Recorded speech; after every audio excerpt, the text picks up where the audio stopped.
नमस्कार, India voice पर स्वागत है आपका। मैं हूं आपके साथ प्रियंका मिश्रा। यूपी में इंडिया गठबंधन में कहीं का ईंट कहीं का रोड़ा वाली कहावत सच होती दिखाई दे रही है, जहां गठबंधन के सभी घटक दल अपना अपना राग बजाते दिखाई दे रहे हैं। एक तरफ तो कांग्रेस बीएसपी के साफ इनकार के बाद भी मायावती से आस लगाए बैठी है, तो वहीं दूसरी तरफ सपा की ओर से कांग्रेस को सीटों पर तवज्जो नहीं दी जा रही। तो वहीं एक बयान शिवपाल यादव का भी सामने आया है, जिसमें वो ओवैसी से उम्मीदवारों की मांग करते हुए दिखाई दे रहे हैं। तो कुल मिलाकर इंडिया गठबंधन में चारों ओर कंफ्यूजन ही कंफ्यूजन है, जिसके बाद बीजेपी से टक्कर कैसे होगी ये तो गठबंधन और गठबंधन के घटक दल ही बता सकते हैं। तो आज इंडिया गठबंधन की ताजा स्थिति पर हम करेंगे बातचीत, लेकिन उससे पहले आपको दिखाते हैं एक रिपोर्ट।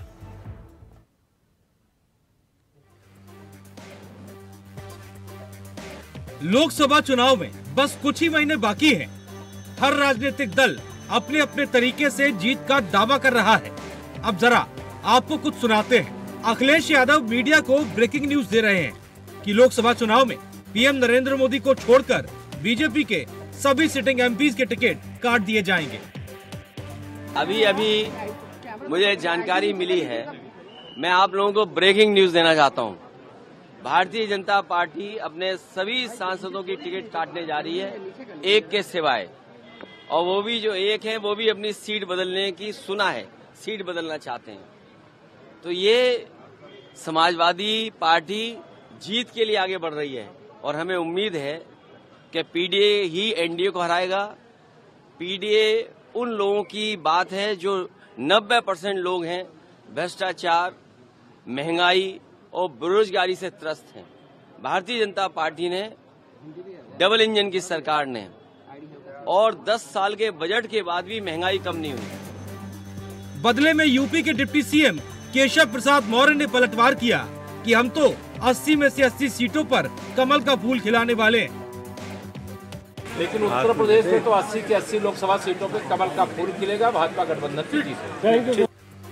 केशव प्रसाद मौर्य का ये बयान ऐसे ही नहीं आया। सपा और कांग्रेस में गठबंधन में चल रही रार ने डिप्टी सीएम को मौका दे दिया। खैर, ये तो जीत के दावे हैं जो हर सियासी पार्टी करती है, लेकिन इससे तर इंडिया गठबंधन में रार की इनसाइड स्टोरी को समझा जाए तो कई ऐसे बयान हैं जो पुख्ता करते हैं कि गठबंधन में सब कुछ ठीक नहीं है। और सबसे बड़ी बात, ऐसा हम नहीं कह रहे, इस आईने पर पड़ी धूल को सपा और कांग्रेस के नेता खुद साफ कर रहे हैं। इंडिया वॉइस ने जब कांग्रेस एमएलसी से बात की तो उनका कहना था कि गठबंधन में सब ठीक है, लेकिन उत्तर प्रदेश की आवाम चाहती है कि यूपी में लोकसभा चुनाव सपा, कांग्रेस और बसपा मिलकर लड़े, और हो सकता है कि बात भी चल रही हो। अखिलेश यादव जी पहले भी लगा चुके हैं कांग्रेस पर आरोप धोखेबाजी का। कांग्रेस का एक गुट बहन जी के साथ गलबहियां करने के मूड में है, बहुजन समाज पार्टी से गठबंधन की वकालत कर रहा है। कहीं ऐसा तो नहीं है ऐन वक्त पे टर्निंग हो जाए बसपा को लेकर के? देखिए, उत्तर प्रदेश की आवाम चाहती है कि जो भारतीय जनता पार्टी के खिलाफ वोट बैंक है वो लामबंद हो और भारतीय जनता पार्टी को हराए। तो वो जो उत्तर प्रदेश का जनमानस है, कांग्रेस पार्टी उससे छूती नहीं। समाजवादी पार्टी के बहुत सारे साथी हमसे कहते हैं बसपा सपा कांग्रेस को मिलकर लड़ना चाहिए लोकदल के साथ। तो इसमें कोई आपत्ति नहीं है, अगर हमारा शीर्ष नेतृत्व तैयार होता है तो तीनों मिलकर लड़े। सुना आपने, अब आगे बढ़ते हैं। सीट शेयरिंग को लेकर सपा कांग्रेस में पड़ी रार पर जब सपा सांसद डॉक्टर एसटी हसन से सवाल किया गया तो उनका साफ कहना था कि कांग्रेस को जो सीटें दे दी गई हैं वो दे दी गई। उन्होंने यहाँ तक कह दिया कि गठबंधन होगा तो राहुल की न्याय यात्रा में शामिल भी होंगे। कहा जा रहा, जिस तरह से आपने ऐलान किया कांग्रेस को सीट दी, तो कांग्रेस पे भी विरोध है पूरी तरह से। जैसे कांग्रेस चाह रही थी चुनाव में सीटें मिलने, उस तरह से सीटें नहीं दी गई। नहीं, 11 सीटों का तो अखिलेश जी ने कही दिया कि हम दे रहे हैं। पिछली बार कांग्रेस के एक एमपी थे पूरे उत्तर प्रदेश में, तो लेकिन हम जब साथ लड़ेंगे तो उनके एमपी भी बढ़ेंगे।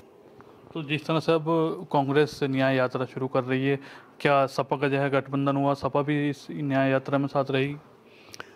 ये मेरे बड़े नेता तय करेंगे कि हमें साथ रहना है या अलग रखना है। गठबंधन होगा तो हम साथ ही रहेंगे। एक तरफ गठबंधन का नारा जिंदाबाद तो दूसरी तरफ कंफ्यूजन ही कंफ्यूजन। इंडिया गठबंधन में जरूरी है कि शीर्ष नेता एक टेबल पर बैठें और सारी गांठों को खोलें। तभी आईना साफ हो पाएगा। Bureau report, India voice. तो जिस तरह से उत्तर प्रदेश में इंडिया गठबंधन में कंफ्यूजन ही कंफ्यूजन है, आज इसी पर हम करेंगे बातचीत। हमारे साथ आशीष मिश्रा जी, प्रवक्ता कांग्रेस से जुड़ चुके हैं, स्वागत है आपका। इसके अलावा अशोक तिवारी जी, सपा प्रवक्ता, भी हमारे साथ जुड़ चुके हैं, आपका भी बहुत बहुत स्वागत है। सबसे पहला सवाल अशोक जी आपसे ही लूंगी। लगातार जिस तरह से सवाल उठाए जा रहे हैं, कल भी आपसे मैं बातचीत कर रही थी और जानकारी मुझे ये मिल रही थी कि 1 या 2 दिन में आप दोनों यानी कि समाजवादी पार्टी और कांग्रेस एक मंच पर आएंगे और इंडिया गठबंधन में सीटों को लेकर बातचीत करेंगे, लेकिन मामला आगे बढ़ता हुआ नजर नहीं आ रहा है। 11 सीटों की बात हो रही है। दूसरी तरफ बसपा सुप्रीमो मायावती के इनकार के बाद कांग्रेस को अभी भी उम्मीदें हैं। क्या लगता है आपको, आपके साथ हैं या बहन जी के साथ जाना चाहते हैं? देखिए, मैं समाजवादी पार्टी की जो बात है प्रियंका जी, वो स्पष्ट है और स्पष्ट तरीके से भाजपा को पछाड़ी देने के लिए पूरा कमर कसकर समाजवादी कार्यकर्ता तैयार है। हमारे राष्ट्रीय अध्यक्ष जी माननीय अखिलेश यादव जी के नेतृत्व में पीडीए पूरा का पूरा पीडीए, जो कि बहुत बड़ा भाग है, 90% से ऊपर है पीडीए। इसमें जो है पिछड़ा है, दलित है, अल्पसंख्यक है, अगड़े हैं और जो है आधी आबादी है, एक तरह से आदिवासी है। ये बहुत बड़ा जो पीड़ित भाग है, जनता का बहुत बड़ा भाग आज पीड़ित है, महंगाई से, बेरोजगारी से, भ्रष्टाचार से। बेरोजगारी इतनी है कि लोग त्राही कर रहे हैं, किसान आत्महत्या करके मजबूर है। आज मुद्दे इस तरह से है जनता में कि जनता एक अगुवाई कर रही है। जनता की मांग पर, जनता के मुद्दों पर जनता को निजात दिलाने के लिए हमारे राष्ट्रीय अध्यक्ष माननीय अखिलेश यादव जी ने पूरे देश में एक तरह से पीडीए हराएगा जो है एनडीए को, इस तरह का एक तरह से आह्वान जो किया है, वो पूरा होता क्या, भाजपा की चूल्हे हिल गई हैं, भाजपा की धरती हिल गई है। भाजपा इस समय बौखलाहट में है, अपने सांसदों का टिकट काटने पर तुली हुई है और आज उसको समझ नहीं आ रहा है कैसे उत्तर प्रदेश में हम थोड़ा बहुत अपने को मेंटेन करें, क्योंकि पूरी की पूरी 80 सीटें वो हारने जा रही है। कांग्रेस भी हमारे साथ में है, 11 सीटें हमने कांग्रेस के लिए जो दी है, उस पर जो है जो जहां से जीत सकते हैं कांग्रेस जीत सकती है। राष्ट्रीय लोकदल को भी 7 सीटें जो है उसके भी उसमें है। तो सवाल इस बात का है, सब बहुत मजबूती से चल रहा है, आपसी एकता बहुत मजबूत है इंडिया गठबंधन की, इसलिए भाजपा बौखलाई हुई है और तरह तरह के हथकंडे अपना रही है, तरह तरह के प्रचार प्रसार कर रही है। लेकिन अशोक तिवारी जी, बयान तो आपकी पार्टी से ही आ रहे हैं ना, इसमें बीजेपी क्या कर रही है? आपकी पार्टी डॉक्टर एसटी हसन का जो बयान आया है कि 11 सीटें दे तो दी हैं और कांग्रेस अभी भी इंतजार कर रही है कि और सीटों पर बातचीत हो सकती है। एक तरफ आपके नेता कट टू कट 11 पर बात कर रहे हैं, वो आपकी आस लगाए बैठे हैं। नहीं, हमने कब कहा? हमने कहा कि अगर कोई सीट और भी कांग्रेस जीत सकती है और ये आपसी सहमति से तय हो जाता है कि हाँ यहाँ पे कांग्रेस के लिए है, तो जरूर कुछ ना कुछ बयान होता है। अभी चीजें कोई ऐसा नहीं हो गया है, 11 सीटों पर ये माना गया है कि नहीं, तो आपकी पार्टी में जिस तरह से बयान अशोक जी आ रहे हैं, एसटी हसन का बयान आपने भी सुना होगा, उन्होंने कहा 11 दे तो दी, इसका क्या मतलब निकल कर आता है? बहुत बैलेंस है उनका बयान, बहुत बैलेंस है और सही बयान उनका है कि 11 सीटें जहां कांग्रेस जीत सकती है वहां पर समाजवादी पार्टी के अगुआ हमारे राष्ट्रीय आशीष जी, सुना आपने? जी, 11 मिल गई है, 11 से ज्यादा की उम्मीद आप मत रखिए। नहीं, आगे बातचीत के आधार पर, आपकी सहमति के आधार पर सौहार्दपूर्ण वातावरण में कुछ कहीं लगता है। अरे नहीं अशोक जी, लेकिन बयान से इशारा तो साफ है ना। 16 उम्मीदवारों की उम्मीदवार आपने घोषित कर दिए, कांग्रेस से राय मशवरा आपने किया नहीं, उस पर कांग्रेस नाराज है। उसके बाद आपके नेता का बयान आता है कि 11 दे तो दी। आशीष जी, देखिए प्रियंका जी, चुनाव फाइल लड़ने के लिए नहीं लड़ा जा रहा है। 80 सीटों पर भाजपा को परास्त करने के लिए लड़ा जा रहा है। जहां कांग्रेस जीत सकती है वो लड़ेगी, जहां समाजवादी पार्टी, चूंकि समाजवादी पार्टी मुख्य पार्टी है, मुख्य विपक्षी दल है। अरे अशोक जी, बिल्कुल बिल्कुल परास्त करने के लिए तो आप लड़िएगा, लेकिन सीटें तो डिसाइड कर लीजिए पहले, कौन किस पे कितना लड़ेगा। आशीष जी, 11 मिलेंगी आपको, सहमति बनी हुई है। ठीक है आशीष जी। आपके माध्यम से बताना चाहता हूँ कि मीडिया में एक बखेड़ा ऐसा खड़ा किया जाता है। आपको एक चीज पता होना चाहिए कि कभी कभी चुनाव ऐसे भी लड़े जाते हैं कि प्रत्याशी हमारा होगा लेकिन चुनाव चिन्ह आपका होगा। आप बताइए, भारतीय जनता पार्टी ने 3-4 पक्षों के साथ में अलायंस कर रखा है। किस पार्टी को कितनी सीटें उन्होंने दी है? क्या एक भी उन्होंने घोषणा किया है? अनुप्रिया पटेल कहाँ से लड़ेंगी? संजय निषाद कहाँ से लड़ेंगे? अरे आशीष जी, उनका गठबंधन पुराना हो चुका है, आपका गठबंधन नया नया है। इनके ये तो अच्छी बात है ना कि आपके गठबंधन की चर्चा हो रही है। वो तो 2-3 चुनाव साथ में लड़ चुके हैं, उनकी बातचीत हो जाएगी। दूसरी तरफ उनकी तरफ से विरोध वाले बयान भी तो नहीं आते जिस पर हम चर्चा करें, बताइए।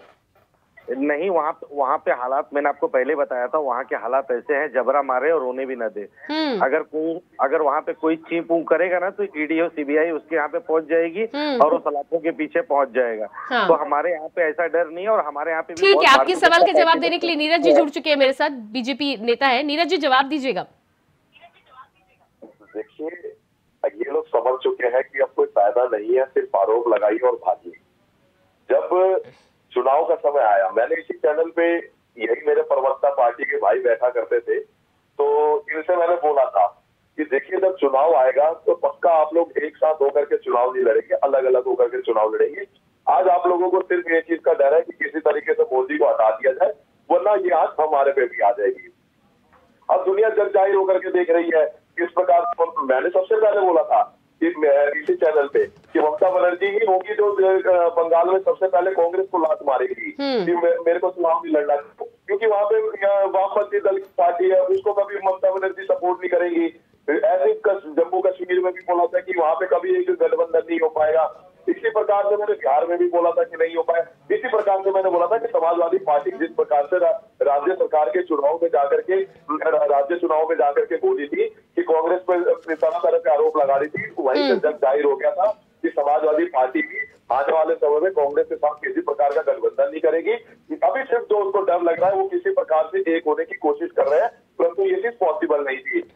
आज जब प्रधानमंत्री श्री नरेंद्र मोदी जी के नेतृत्व में जब 2024 में पुनः भारतीय जनता पार्टी 400+ सीट लेकर के आने की तैयारी कर रही है, तो ये लोग बखला चुके हैं। इन लोगों को लग रहा है कि आखिर भारतीय जनता पार्टी की सरकार बनी रही है तो किसी प्रकार से अपने कोई 1-2 सीटें बचा ली जाए, अलग अलग होकर के चुनाव लड़ लिया जाए कि कहीं से कोई 1-2 सीटें मिल गई तो बल्ले बल्ले, नहीं मिली तो कोई बात नहीं, तब भी घर बैठे हैं। आशीष जी जवाब दीजिएगा।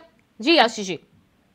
हमारे भारतीय जनता पार्टी के प्रवक्ता महोदय को एक चीज बता देता हूं कि हमारी तैयारी, अब यहाँ वहाँ नीरज भाई कहीं यहाँ वहाँ मत जाइए, वाराणसी में भी हम दमखम के साथ में चुनाव लड़ेंगे और एकजुट होकर चुनाव लड़ेंगे। आप लोगों का ये जो ख्वाब है कि हम एकदम आपको क्लीन स्वीप होने देंगे या ऐसा करने का मौका देंगे, तो हम ऐसा नहीं देने वाले हैं और हमारी तैयारी एकदम जोर शोर में। क्या कहा नीरज भाई आपने? समाजवादी पार्टी के प्रवक्ता भाई से तो पूछ लीजिए कि वो आपको सीट देंगे या नहीं देंगे। वहाँ पे आप तो तैयारी कर रहे हैं।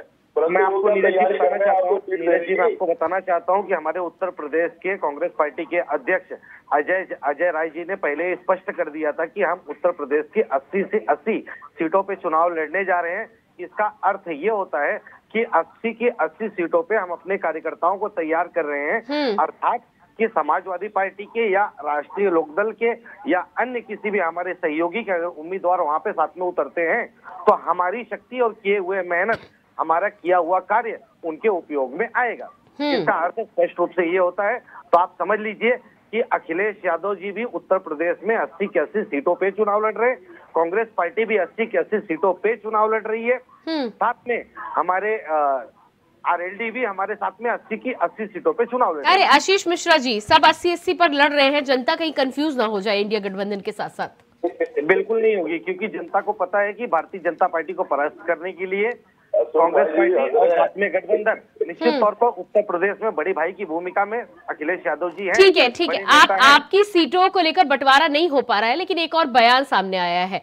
समाजवादी पार्टी से शिवपाल यादव जी का बयान सामने आया है। आपको पहले मैं वो बयान सुना देती हूँ और उसके बाद आप लोगों के पास वापस लौट कर आऊंगी।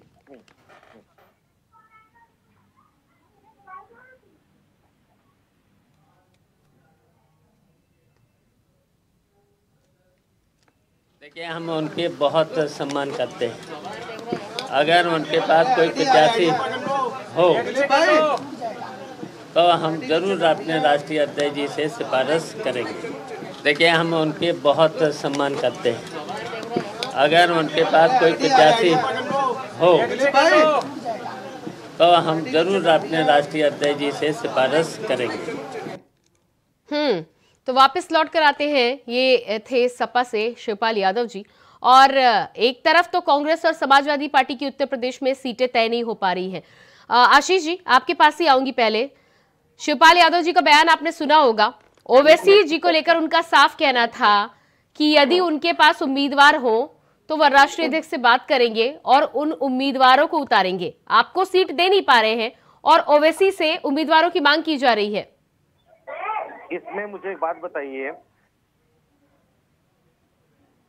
तो निश्चित तौर पर शिवपाल जी ने कुछ गलत नहीं कहा है, शिवपाल जी ने सही कहा है। और दूसरी चीज कि हमारी तैयारी तो इनसे 4 कदम आगे है। यहाँ पे इनका एक सीट का डिक्लेरेशन नहीं हो पाया है। कम से कम हमारे इंडिया अलायंस के सहयोगी अखिलेश यादव जी ने अपने 16-15 उम्मीदवारों की लिस्ट तो जारी किया है उन्होंने। नहीं तो आप तो बहुत खुश हो रहे हैं, फिर आपकी पार्टी के तमाम नेता क्यों बयान देते हुए नजर आ रहे हैं? आशीष जी, आप जितना खुश हैं 16 उम्मीदवारों की घोषणा से, उतने खुश आपकी पार्टी के सब नेता नहीं है। आपने एक चीज देखा होगा, कभी कभी क्या होता है, उम्मीदवारों की लिस्ट डिक्लेयर करने के बावजूद आखिरी समय में उम्मीदवारों का अदलाव बदलाव भी होता है, वो आपसी सहमति के साथ में होता है। ये कोई बड़ी बात नहीं है, लेकिन कम से भारतीय जनता पार्टी हमारा ही देख के। हाँ, तो ये कहिए ना कि आपको अभी भी उम्मीद है। आपको तो मायावती से भी अभी उम्मीद है ना। उन्होंने तो साफ ऐलान कर दिया कि अकेले चुनाव लड़ेंगी, लेकिन आपको अभी उनसे भी उम्मीद है। आपको समाजवादी पार्टी से भी उम्मीद है कि सीटों में बदलाव और लिस्ट में बदलाव हो जाएगा। आशीष जी, प्रियंका जी, उम्मीद तो मोदी जी को उनसे भी है जिसको मोदी जी गाली देते हैं और जिसको मोदी जी गाली देते थे। एक जन थे, किसी को मठ भेज रहे थे, किसी को घर भेज रहे थे। नीतीश कुमार जी को तो अमित शाह जी कह चुके थे, जिसको चाणक्य कहते हैं भारतीय जनता पार्टी के लोग। उसके बावजूद कि हम वापस इनको कभी एनडीए में दाखिल नहीं करेंगे, लेकिन इन्होंने डायरेक्ट कह दिया। हाँ नीरज जी, इसका जवाब दीजिएगा। लेकिन यहाँ मामला उल्टा है, उनके यहाँ पासा पलट जाता है, किसी को कानो कान खबर नहीं होती है। लेकिन यहाँ पर आशीष जी, यहाँ पर मामला है कि इतने दिनों से आप बार बार बयान पे बयान सामने आ रहे हैं, लेकिन नतीजा सिफर नजर आ रहा है। नीरज जी, जवाब दीजिएगा पहले। क्योंकि हमारे यहाँ पे लोकतंत्र की आजादी है, बोलने की आजादी है। इस वजह से हमारे यहाँ पे लोग बोल सकते हैं, कह सकते हैं, अपनी भावनाओं को व्यक्त कर सकते हैं। नीरज भाई के यहाँ भावनाओं को व्यक्त नहीं किया जा सकता। इनके यहाँ पे तो ऐसा होता है कि एक दूसरे को पानी पी के पोसना, बाद में करनी पड़ती है। खिड़की से अंदर आओ राजा। पार्टी है, संगठन के अपने संगठन के दम पे, अपने कार्यकर्ताओं के दम पे चुनाव लड़ती है। किसी परिवारवादी कार्यकर्ताओं के दम पे चुनाव नहीं लड़ती। अभी भी भारतीय जनता पार्टी के जो पन्ना प्रमुख है उस लेवल तक की तैयारी चल रही है और इसमें कोई शक नहीं है। ये सभी पार्टियां जानती है कि जो भारतीय जनता पार्टी का पेपर वर्क है उससे और किसी का नहीं होता है। ये तीनों किस दिशा में जाएंगे ये आपको देखना होगा। जो नेशनल जो देश के लिए चुनाव लड़ते हैं, देश का कर दीजिए कि यही से चुनाव लड़ेंगे। मिश्रा जी के पार्टी के दलीय सांसद का बयान आया है कि साउथ को भारत से अलग कर देना चाहिए। हमारे यहाँ पे बयान देने के लिए लोगों को छूट है, अपनी बातों को रख सकते हैं। अगर हम घर में बात ही नहीं करेंगे तो बातें सुनेंगी कैसे? जब जहाँ बात नहीं हो पाती वहाँ पे बातें सुलझ जाती हैं। इस वजह से हमारे यहाँ पे लोकतंत्र का फ्रीडम है, आजादी। भारत से अलग करने की बातें कर रहे हैं और आप कह रहे हैं कि हम चुनाव लड़ करके जीतेंगे। भारत को किसी से अलग करने की बात नहीं हो रही थी। बात यह हो रही थी कि केंद्र सरकार को हर राज्यों को एक नजरिए से देखना चाहिए, दोहरा मापदंड नहीं अपनाना चाहिए। नीरज जी, बात किस प्रकार हो रही थी कि केंद्र सरकार को हर राज्यों को एक नजरिए से देखना चाहिए, दो नजरिए से नहीं देखना चाहिए। हर राज्यों को उनके जीडीपी के, उनके जो जीएसटी का पैसा है वो दो, ताकि वो अपनी जन कल्याणकारी योजनाओं को चला सके। लेकिन मोदी जी क्या करते हैं? मोदी जी जहाँ जिन राज्यों में उनकी सरकार होती है उन्हीं को वो पैसे देते हैं, और जहाँ पे उनकी सरकार नहीं होती है वहाँ पे ईडी, सीबीआई, इनकम टैक्स का इतना दौरा करवा देते हैं कि चुना हुआ प्रतिनिधि, जनप्रतिनिधि अपना काम ही न कर पाए। तो ऐसा नहीं करना चाहिए, इसलिए उन्होंने अपनी भावना को व्यक्त किया कि लोग ऐसा कह रहे हैं। आशीष जी, जनता को बताने का काम करेंगे क्या कि कांग्रेस के सांसदों का काम यह है कि साउथ को अलग करने की मांग करते? अगर वो चुनकर चाहे तो क्या उनको यह हक मिल गया? नीरज भाई, मैंने वही बात कही है। नीरज भाई, मैंने वही बात कही आपसे। प्रतिनिधि चुन करके गया तो उसको क्या जनता ने अलग करने की, हिंदुस्तान को अलग करने की वो दे दिया? नीरज भाई, सुन तो लो यार, आप सुनोगे नहीं, एक तरफा ही बोलते जाओगे, थोड़ी चलेगा। क्या होता है कि मैंने आपको क्या कहा कि सांसद महोदय ने जो कहा, उन्होंने कहा कि जन भावना लोगों की इस प्रकार से हो रही है कि लोगों के मन में एक भ्रम सा निर्माण हुआ है कि केंद्र सरकार राज्यों को एक नजरिए से नहीं देख रही है। जब राज्यों को एक नजरिए से नहीं देखा जाएगा तो लोगों के मन में ऐसा आता है कि हम अपने आप को या अपनी जनता को किस प्रकार से सुरक्षित करें। आपसे एक छोटी सी सुन लिया मैंने आपकी बातों का, मेरी भी सुन लीजिए। आशीष जी, आपसे निवेदन करूंगा कि क्या मोदी सरकार कोई भी योजनाएं लेकर के आई है तो क्या उसमें कहीं पे ये लिखा जाएगा कि ये साउथ के लोगों के लिए ये योजनाएं नहीं होगी? आप कैसी बातें कर रहे हैं? सड़कें बन रही है, अनाज मिल रहा है गरीबों को, वो क्या साउथ को अलग छाट करके वो उसको दिया जा रहा है? आप कैसी अजीब से तर्क दे रहे हैं यहाँ पे कि मोदी सरकार साउथ के लोगों का ध्यान नहीं रख रही है, या कोई सड़क बंद करके आई है, या कोई भी देश के अंदर विकास का कार्य हो रहा है जो मोदी जी जाते थे साउथ में इतनी सारी योजनाओं मुझे बात बताइए, कर्नाटक सरकार तेलंगाना सरकार का जीडीपी में कितना हिस्सा है? नीरज भाई, मैं आपको आंकड़े में पूछ रहा हूँ, मुझे सीधा और स्पष्ट बताइए, कर्नाटक सरकार का और तेलंगाना सरकार का जीडीपी का कितना हिस्सा है और जीएसटी का कितना बकाया केंद्र सरकार के पास है और केंद्र सरकार ने नहीं दिया?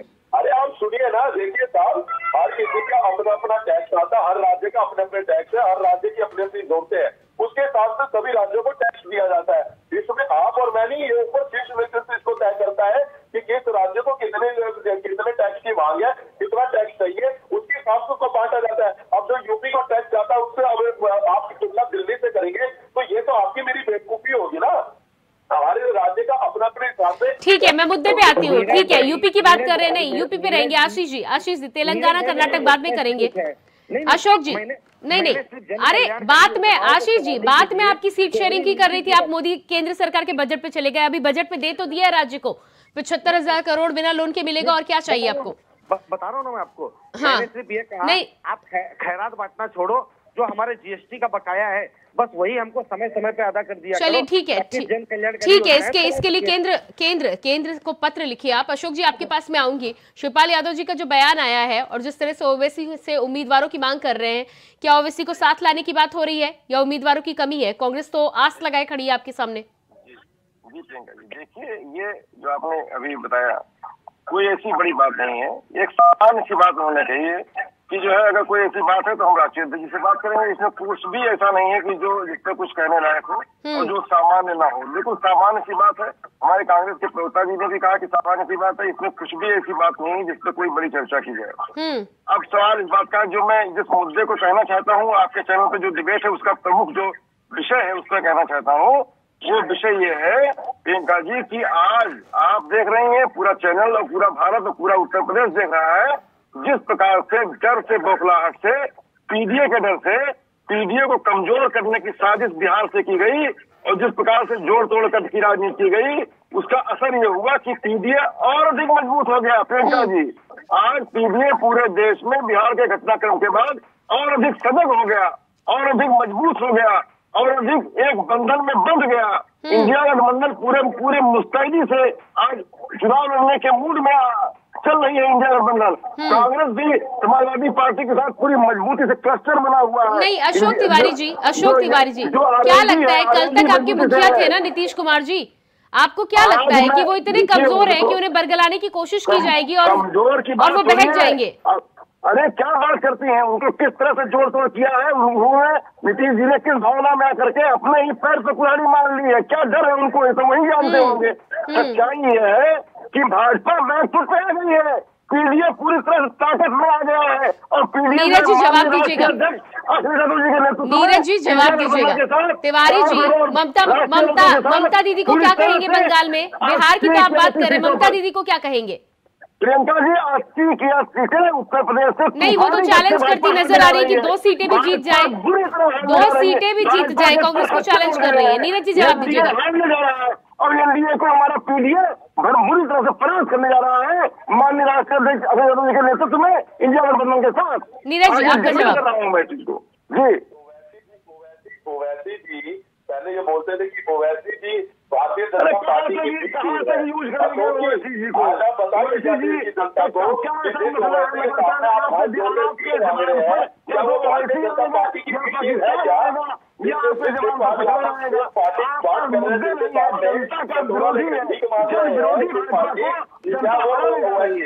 भारतीय जनता पार्टी की बी टीम है क्या?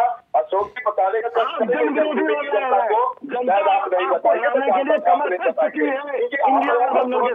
किसी प्रकार से किसी को कर से जोड़ दिया जाए और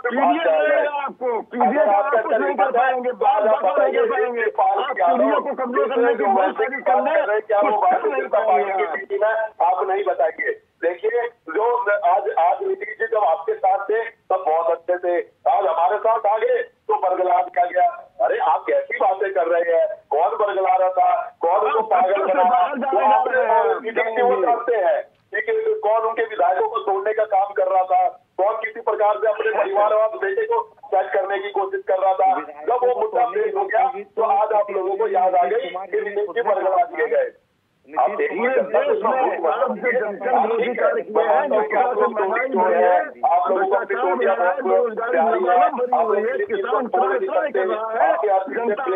अपनी टोटियां है ना आप लोगों में, तो इसी से मैं आप लोगों से निवेदन करता हूँ कि भारत की जनता को आप मूर्ख मत समझिए। भारत की जनता जान चुकी है और भली भांति जानती है कि कौन देश की तरक्की करेगा, किसके नेतृत्व में हमारा देश विकास करेगा, और विकास की चाबी किसके हाथ में सौंपनी चाहिए। आप लोग ओवैसी के पास जाइए, बहुत अच्छी बात है, 10 बार जाइए, शिवपाल जी को 10 बार भेजिए। अगर उनके पास फ्लाइट की टिकट ना हो तो भारतीय जनता पार्टी के कार्यकर्ता हो हमसे ले लीजिए, आप 10 बार जाइए, उनसे टिकट मांगिए, बोलिए कि आइए आप हमारे यहाँ पे चुनाव लड़िए। लेकिन जिस प्रकार से आप लोगों ने एक टाइम पे ओवैसी को भारतीय जनता पार्टी की बी टीम बताया था, उस चीज को स्पष्ट कर दीजिएगा जनता के सामने कि उस टाइम पे आप झूठ बोला। जी अशोक जी जवाब दीजिएगा। जी प्रियंका जी, मैं स्पष्ट रूप से कहना चाहता हूँ, भाजपा के प्रवक्ता जी ने जो बातें कही, प्रियंका जी आज इनका कोई नैरेटिव, ये नैरेटिव सेट करने के लिए बेकरार है और कुछ ना कुछ चाहते हैं ऐसा ले आए जिससे कुछ ना कुछ ऐसा हो जाए, जैसे ओवैसी जी का नाम लेंगे, तमाम ऐसे काम करेंगे, ये मुख्य मुद्दों से भटका नहीं। अशोक तिवारी जी ये आप कह रहे हैं, लेकिन जिन नीतीश कुमार की आप बात कर रहे हैं वो तो साफ कह रहे हैं कि इंडिया गठबंधन में कुछ काम नहीं हो रहा था, इसलिए उन्होंने वहां रहना ठीक नहीं समझा। अरे वो मरता क्या ना करता, हालत ये है कि कुछ भी कहेंगे, हालत यह है कि हम कहीं के नहीं रहे, हालत यह है कि उनका जो वोटर था बिहार में वो भी उनसे अलग हो गया। आज हालत यह है कि वो ये आखिरी। अरे अशोक तिवारी जी आपने तो उन्हें प्रधानमंत्री बनने तक का ऑफर दे दिया था। बिल्कुल, क्यों नहीं दिया था? आज भी हम कह रहे हैं कि उन्होंने अपने, लेकिन उसके बावजूद यदि वो बोल रहे हैं कि इंडिया, उसके बावजूद अगर वो बोल रहे हैं कि इंडिया गठबंधन में कोई काम नहीं हो रहा है, वो क्या करें? वो उनसे बुलवाया जा आशीष जी, वो बोल नहीं रहे हैं, उनसे बुलवाया जा रहा है। आज वो प्रधानमंत्री का चेहरा थे, लोगों की आशा और उम्मीद थे, सब पे पानी फेर दिया, पीडीए को धोखा दे करके चले गए। तो हालात ये है कि अब पीडीए बदला लेगा, अब पीडीए जो है भाजपा की विदाई करने जा रहा है इंडिया गठबंधन के साथ। इंडिया गठबंधन के साथ पीडीए विदाई करेगा एनडीए की, और एनडीए बुरी हार हारेगा उत्तर प्रदेश में। आशीष जी हो जाएगी भाजपा जी, आशीष जी पर खच्चे उड़ जाएंगे उत्तर प्रदेश में। राष्ट्रीय अध्यक्ष माननीय अखिलेश जी के नेतृत्व में चुनाव होने जा रहा है इंडिया गठबंधन के साथ, उसमें भाजपा। अरे ठीक है अशोक जी सुन लिया। अशोक जी आशीष जी को भी बोलने दीजिए। आप पीडीए के आगे इंडिया को भूल जाते हैं फिर। इंडिया हमारे साथ है, पीडीए के फार्मूले पे इंडिया चल रही है। अरे ठीक है, आप पीडीए की बात कर रहे हैं, लेकिन अपने इंडिया गठबंधन के साथी को भी तो सुन लीजिए। जी आशीष जी। प्रियंका जी, ऐसा है कि नीतीश कुमार जी खुद कहा करते थे भारतीय जनता पार्टी षड्यंत्र के तहत जनता दल यूनाइटेड को खत्म करना चाह रही है, और उन्होंने उसका प्रयास भी शुरू कर दिया था। ये हम तो नहीं कह रहे हैं, उन्होंने कहा था कि हम मर जाएंगे, मिट्टी में मिल जाएंगे, लेकिन भाजपा में दोबारा एनडीए में नहीं जाएंगे। लेकिन आज तो वो ये कह रहे हैं कि राजनीति में जनता के लिए सब कहना चाहिए, सब करना चाहिए।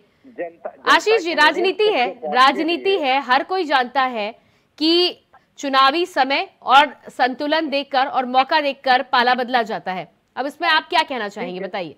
ठीक है, तो ऐसे ही अगर आत्मसम्मान गिरा के, नाक रगड़ के, नाक कटा के अगर कोई काम करना हो तो ये एनडीए को मुबारक, और इंडिया अलायंस के लोग, और इंडिया अलायंस ये बिल्कुल कभी नहीं करेगा, क्योंकि हम आत्मसम्मान के साथ में रहते हैं, आत्मसम्मान के साथ में जीते हैं। इस वजह से 10 साल की तानाशाही के बावजूद हमारे जो नेता जेल भी चले गए, जो झुके नहीं, वो आज डट के सीना टाइट करके खड़े हुए हैं, आंखों से आंखें मिलाकर नरेंद्र मोदी जी से सवाल जवाब करते हैं, और आज किसी और का नहीं।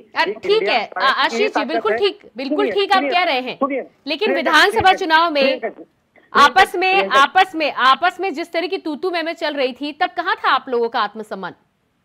हाँ, क्योंकि हमने उस समय पहले स्पष्ट कर दिया। हमारा ये हो सकता है कि शायद हमने खुल के ये बात अखिलेश जी को नहीं समझा पाया हो कि हमारा ये जो अलायंस की तैयारी है, ये लोकसभा चुनाव को लेकर है, ये थोड़ा हमें स्पष्ट अगर कर देना चाहिए था। अगर उन्होंने भी सवाल पूछा होता हमसे पहले तो हम जवाब दे दिए होते। लेकिन खैर, एक घर में तू में और झगड़े और उतार चढ़ाव सब में आता जाता रहता है। अब हम चलिए ठीक है, समय मेरे पास नहीं है। उम्मीद है कि आपके झगड़े खत्म होंगे और बहुत जल्दी साझा कॉन्फ्रेंस आपकी होगी, तो शायद मुझे अगली बार ये सवाल न करना। बहुत बहुत धन्यवाद आप सभी का करना चाहूंगी। आशीष जी, अशोक जी और नीरज जी, बहुत बहुत धन्यवाद। तो उत्तर प्रदेश में जिस तरह से इंडिया गठबंधन में कंफ्यूजन ही कंफ्यूजन बरकरार है, कांग्रेस दूसरी तरफ शिवपाल यादव और समाजवादी पार्टी के नेताओं के द्वारा जिस तरह से बयान सामने आ रहे हैं, देखना ये होगा कि जिस साझा कॉन्फ्रेंस का इंतजार उत्तर प्रदेश की जनता के साथ तमाम राजनीतिक पार्टियां भी कर रही हैं, उसमें अब और कितना वक्त। फिलहाल हमारे इस खास कार्यक्रम में इतनी खबरों के लिए बने रहिए इंडिया वॉइस के साथ। मुझे दीजिए इजाजत, नमस्कार।